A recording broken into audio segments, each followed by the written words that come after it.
লাল লাল করে ভাজতে হবে। আমি যেহেতু আজকে গোলাপ জামুন বানাচ্ছি তাই আরেকটু লাল করে, মিষ্টিগুলো কিন্তু এর থেকে বেশি আর লাল করে ভাজার দরকার নেই। সুন্দর করে ভেজে নিয়েছি, এবার তেলটা ঝরিয়ে নিয়ে তুলে নেব। তো দেখুন বন্ধুরা, এইভাবে মাঝে মাঝে ঢাকাটা খুলে দুটো পাশই রসের মধ্যে উল্টে পাল্টে নিতে হবে, তা না হলে একটা পাশে রস ঢুকবে। নমস্কার বন্ধুরা, আমার চ্যানেলে আপনাদের সকলকে আরও একবার স্বাগত জানিয়ে আজকে নতুন একটা পর্বে সম্পূর্ণ নতুন একটা রেসিপি নিয়ে আবারও হাজির হয়ে গেছি। আজ বানাবো আটার গোলাপ জামুন। আটা দিয়েও যে এত সুন্দর গোলাপ জামুন তৈরি হয় না, আপনারা বানালে কিন্তু বিশ্বাসই করতে পারবেন না। তাহলে চলুন দেরি না করে ঝটপট আমার আজকের রেসিপিটি শুরু করা যাক। তো সবার প্রথমে যেহেতু আমি আটার গোলাপ জামুন বানাবো, আমি এখানে একটা বাটি মাপ করে আটা নিয়ে নিয়েছি। যে আটার আমরা রুটি বানিয়ে থাকি সেই আটা দিয়ে আমি কিন্তু আজকে গোলাপ জামুনটা বানাবো। এবার এর মধ্যে দিয়ে দিচ্ছি 3 চামচ মতো গুঁড়ো দুধ। গুঁড়ো দুধটা দিলে স্বাদটা কিন্তু খুব সুন্দর হবে, গুঁড়ো দুধটা অবশ্যই দেবার চেষ্টা করবেন। আর দিচ্ছি অল্প কিছুটা এলাচের বীজগুলো ফাটিয়ে নিয়ে একটু থেঁতো করে নিয়েছি, সেই এলাচের বীজটা। এটা দিলে আটার একটা যে গন্ধ থাকে সেটা চলে যাবে এবং খেতে কিন্তু খুব সুন্দর লাগবে। এবার দিয়ে দেব ঘি। এখানে যেহেতু ঘিটা আমার জমাট বেঁধে আছে তাই আমি এখানে চামচটা ভর্তি করেই দিচ্ছি। তো এটা গলে গেলে মোটামুটি 2 চামচের বেশি হয়ে যাবে। এখানে ময়ানটা কিন্তু ঘি দিয়েই দেব, তেল দিয়ে দিলে অতটা স্বাদটা ভালো হবে না। আর দিয়ে দেব সামান্য একটু খাবার সোডা।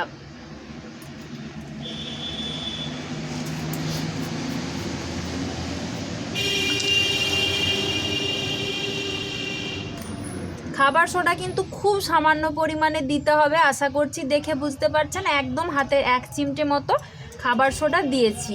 খুব বেশি পড়ে গেলে কিন্তু মিষ্টি তখন বানানো যাবে না, ফেটে যাবে। এবার সব কিছু শুকনো উপকরণ সবার প্রথমে হাত দিয়ে ভালো করে মেখে নিতে হবে। তো দেখুন ময়ানটা কিন্তু সুন্দরভাবে দিয়ে দিয়েছি, আটাটা একদম এভাবে মুঠো করলে মুঠোর মধ্যে চলে আসছে। এবার আমি এখানে একটা বাটি মাপ করে 1 বাটি মতো দুধ নিয়ে নিয়েছি। দুধটা আগের থেকে জাল করে গরম করে তারপর ঠান্ডা করে নিয়েছি, সেই দুধটা এখন আমি এখানে দেব। তো আমার এখানে কতটা দুধ লাগবে সেটা আমি বলতে পারবো না, এভাবে অল্প অল্প করে দিয়ে আমি মেখে নেব, তারপর বলছি কতটা লাগবে।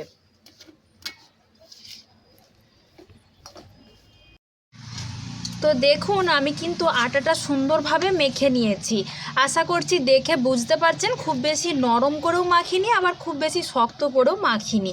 আর এখানে আমার মোটামুটি হাফ বাটি মতো দুধ লেগেছে।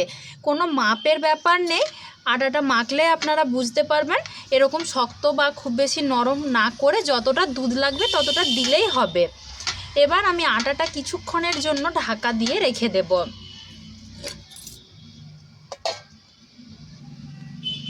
আমি এখানে চিনি শিরাটা তৈরি করে নেব। তার জন্য এখানে ওই বাটির মাপ করে 1 বাটি দিয়ে দিয়েছি চিনি, আর ওই বাটির মাপ করে 2 বাটি জল দিয়ে দিতে হবে।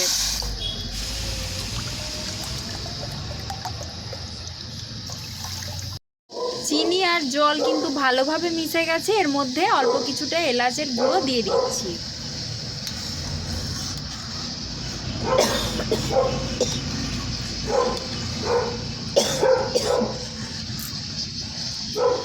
এবার ভালো করে মিশিয়ে নিয়ে আরও অল্প কিছুক্ষণের জন্য ফুটিয়ে নেব।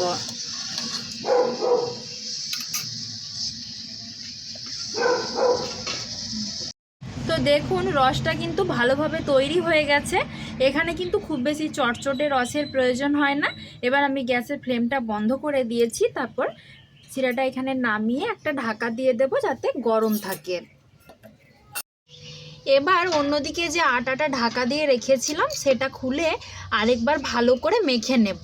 আমার এখানে রসটা তৈরি করতে যতক্ষণ সময় লেগেছিল ততক্ষণ মতোই আমি আটাটা ঢাকা দিয়ে রেখে দিয়েছিলাম। এবার এর থেকে ছোট ছোট করে লেচি কেটে মিষ্টিগুলো বানিয়ে নেব। তার আগে দুটো হাতের তালুতে অল্প করে একটু ঘি লাগিয়ে নিচ্ছি, এতে করে গোলগুলো কিন্তু খুব সুন্দরভাবে বানানো যাবে। এবার হাত দিয়ে একটু জোর করে চেপে চেপে সুন্দর করে গোলটা বানিয়ে নিতে হবে, যাতে কোনো রকমের কোনো ফাটল না থাকে সেদিকে কিন্তু লক্ষ্য রাখতে হবে। তা না হলে মিষ্টিগুলো বানানোর পর মিষ্টি ফেটে যাবে। আশা করছি দেখে বুঝতে পারছেন আমি কতটা চাপ দিয়ে মিষ্টিগুলো বানাচ্ছি। তো দেখুন সুন্দরভাবে একটা মিষ্টি বানিয়ে নিয়েছি, একইভাবে আরেকটাও বানিয়ে নেব। আমি এখানে ছোট ছোট করে বানাচ্ছি, রস পাওয়ার পর ফুলে গিয়ে কিন্তু মিষ্টিটা এমনিতেই অনেকটা বড় হয়ে যাবে। একইভাবে আবারও আরেকটা ছোট্ট করে লেচি কেটে নিয়ে এভাবে হাত দিয়ে জোর করে চেপে চেপে মিষ্টিগুলো গোল করে নিচ্ছি। বারবার বলছি ভালো করে খেয়াল করবেন যাতে কোনো রকমের কোনো ফাটল না থাকে। তো একইভাবে আমি সব মিষ্টিগুলো বানিয়ে নেব। তো দেখুন আমি মিষ্টিগুলো ভাজার জন্য তেল আগের থেকে গরম করতে বসিয়ে দিয়েছি। তেল কিন্তু খুব বেশি হাই হিটে গরম করা যাবে না, হালকা গরম হয়ে গেছে। এবার কতগুলো মিষ্টি আমি এখানে বানিয়ে নিয়েছি সেগুলো তেলের মধ্যে দিয়ে দেব। এখনও কয়েকটা বাকি আছে। আর এগুলো কিন্তু গ্যাসের আঁচটা কমিয়ে দিয়ে ভাজতে হবে, তবে খুব বেশি কমানো যাবে না, মিডিয়ামে রেখে দিয়ে মিষ্টিগুলো উল্টে পাল্টে লাল লাল করে ভেজে নেব। আমি একসাথে সবগুলো দেব না, এগুলো দিয়ে আগে ভাজি, তারপর বাকিগুলো আরেক ব্যাচে ভেজে নেব। তো দেখুন বন্ধুরা মিষ্টিগুলো কত সুন্দরভাবে ফুলে উঠেছে আর অনেকটা হালকাও হয়ে গেছে। এই মিষ্টিগুলো কিন্তু অবশ্যই গ্যাসের আঁচটা কমিয়ে দিয়ে লাল লাল করে ভাজতে হবে। আমি যেহেতু আজকে গোলাপ জামুন বানাচ্ছি তাই আরেকটু লাল করে ভেজে নিতে হবে, তাই আরও কিছুক্ষণ এইভাবে ভেজে নেব। তবে অবশ্যই কিন্তু গ্যাসের আঁচটা কমিয়ে নিয়েই ভাজতে হবে। মিষ্টিগুলো কিন্তু এর থেকে বেশি আর লাল করে ভাজার দরকার নেই, সুন্দর করে ভেজে নিয়েছি। এবার তেলটা ঝরিয়ে নিয়ে তুলে নেব।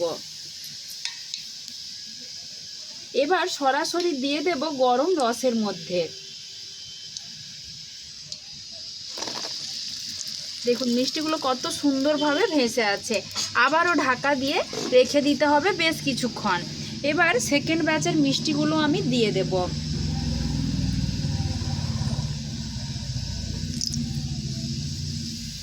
তো দেখুন বন্ধুরা এইভাবে মাঝে মাঝে ঢাকাটা খুলে দুটো পাশই রসের মধ্যে উল্টে পাল্টে নিতে হবে, তা না হলে একটা পাশে রস ঢুকবে আরেকটা পাশে ভালোভাবে রসটা যাবে না। এবার আমি এভাবে ঢাকা দিয়ে প্রায় 1 ঘন্টা মতো রেখে দেব। 1 ঘন্টার মধ্যে মিষ্টিগুলো কিন্তু একদম ফুলে ফেপে রসে টইটুম্বর হয়ে যাবে এবং অনেক বেশি নরম তুলতুলে হয়ে যাবে। তো 1 ঘন্টা মতন রেখে দিয়েছিলাম, এবার ঢাকাটা খুলে দেখব মিষ্টিটা কতটা ফুলেছে। তো দেখুন মিষ্টিটা কিন্তু একদম রস পেয়ে ডাবল হয়ে গেছে আর কতটা নরম তুলতুলে হয়েছে সেটা আমি আপনাদেরকে দেখিয়ে দিচ্ছি, আশা করছি দেখলে বুঝতে পারবেন। তো দেখুন একদম রস পেয়ে সুন্দরভাবে মিষ্টিটা নরম হয়ে গেছে। তবে আরও কিছুক্ষণ আমি রসের মধ্যে রেখে দেব। যত বেশিক্ষণ রাখা যাবে মিষ্টিগুলো কিন্তু ততই নরম তুলতুলে হবে। তো দেখুন মিষ্টিটা কতটা নরম হয়েছে তা আশা করছি আপনারা দেখে বুঝতে পারছেন। একদম রস পেয়ে ফুলে ফেপে মিষ্টিগুলো টইটুম্বর হয়ে গেছে। আরও কিছুক্ষণ থাকলে কিন্তু মিষ্টিগুলো আরও একটু বেশি হয়ে ফুলবে। তো একটা মিষ্টি আমি কেটেও দেখিয়ে দিচ্ছি কতটা নরম হয়েছে, আশা করছি দেখে বুঝতে পারবেন। দেখুন ভেতরটা একদম সুন্দরভাবে রস পেয়ে কত সুন্দর হয়েছে মিষ্টিটা, কতটা নরম তা তো আশা করছি দেখে বুঝতে পারছেন। খেতে কিন্তু দারুণ হয়, আপনারা অবশ্যই বাড়িতে এভাবে একবার বানিয়ে দেখবেন। তাহলে দেখলেন তো বন্ধুরা, এক বাটি আটা দিয়ে প্রায় 1 কেজি মতো গোলাপ জামুন বাড়িতে কত কম সহজে বানিয়ে নেওয়া গেল। আর এই গোলাপ জামুনগুলো এতটাই খেতে সুস্বাদু হয় যে কেউ ধরতেই পারবে না যে এটা বাড়িতে বানানো বা এটা আটা দিয়ে বানানো। তো আপনারাও অবশ্যই আটার এই রেসিপিটা একবার হলেও বাড়িতে বানিয়ে দেখবেন, কমেন্টে জানাবেন খেতে কেমন হয়েছিল। তো আমার আজকের রেসিপিটা আপনাদের কেমন লাগলো অবশ্যই কমেন্ট করে জানাবেন। যদি একটুও ভালো লাগে তাহলে একটা লাইক করে দিয়ে সবার মাঝে বেশি বেশি করে শেয়ার করে দেবার জন্য অনুরোধ করছি। আর যদি চ্যানেলটিতে নতুন বন্ধু হয়ে থাকেন প্লিজ চ্যানেলটা সাবস্ক্রাইব করে দেবেন, পাশে থাকা নোটিফিকেশন বেলটাও অন করতে ভুলবেন না।